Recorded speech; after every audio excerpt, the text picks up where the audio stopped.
आप 8 मार्च के हवाले से क्या कहते हैं? एक मार्च का दिन है, हर साल मनाई जाती है और वहाँ पे हम पार्टिसिपेट करते हैं और अपने राइट्स की बात कर रहे होते हैं और वहाँ पे फीमेल्स अपने राइट्स की बात कर रही होती हैं और हम लोग भी उनको सपोर्ट करने के लिए आते हैं और अपनी कम्युनिटी की भी बात करने आते हैं कि सबको राइट इक्वल मिलने चाहिए, किसी के साथ जाति नहीं होनी चाहिए, सबके राइट है एज अ पाकिस्तानी। अच्छा, औरत मार्च है और औरत का खास दिन है।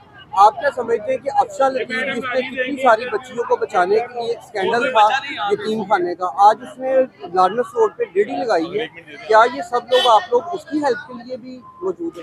देखिए, जिस तरह केसेस आते हैं तो उन केसेस को तो देखते हैं ना, एज एक्टिविस्ट भी हम लोग देख रहे होते हैं कि क्या क्या कहाँ पे मसले हो रहे थे। हम अपनी कम्युनिटी को ज्यादातर फोकस कर रहे होते हैं। जो कुछ एक्टिविस्ट औरतें एक्टिविस्ट है वो उनको भी देख रही होती है जिनके साथ जातियां हो रही होती है, जिस तरह वायलेंस, रेप, कोई भी ऐसी चीज हो रही होती है उसके ऊपर आवाज उठाई जाती है।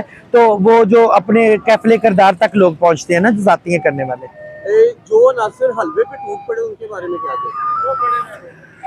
उनको अल्लाह हदायत दे, वो इल्म हासिल करे। आप लोगों की कम्युनिटी के हवाले से गवर्नमेंट क्या इकदाम कर रही है और आज आप लोगों को क्या मुतालबा? जी, देखा जाए तो हमारी कम्युनिटी के लिए अभी बहुत से इश्यूज़ वैसे के वैसे ही हैं। 2018 में जो कम्युनिटी के लिए बिल पास किया गया था उसमें अभी तक उस तरह से काम नहीं किया गया। पर अगर मैं मज़ीद देखूँ तो हमारी गवर्नमेंट कहीं न कहीं हमारी कम्युनिटी के लिए आसानियाँ भी पैदा कर रही है। जैसे कि पंजाब पुलिस ने फ़ैसला लिया कि उन्होंने तहफ़्फ़ुज़ सेंटर हमारी कम्युनिटी के लिए ऑर्गेनाइज़ किया पंजाब के अंदर और इसी तरह कराची के अंदर, इस्लामाबाद के अंदर भी।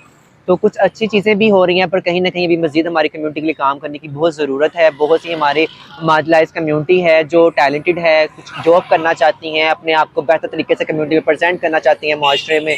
तो बहुत से इश्यूज़ हैं, बट अभी हम अपनी ट्रांस बहनों के लिए नहीं बल्कि अपनी वुमेन बहनों के लिए हम यहाँ पे इकट्ठे हुए थे कि अपनी वुमेन बहनों को एम्पावर करने के लिए, उनको इनकरेज करने के लिए कि वो अपने हक़ के लिए अपनी आवाज़ बुलंद कर सकते हैं। ये एक दिन ऐसा वुमेन डे है जो कि सिर्फ पाकिस्तान में नहीं बल्कि इंटरनेशनली मनाया जाता है और इसी तरह आज हम इस मार्च का हिस्सा बने।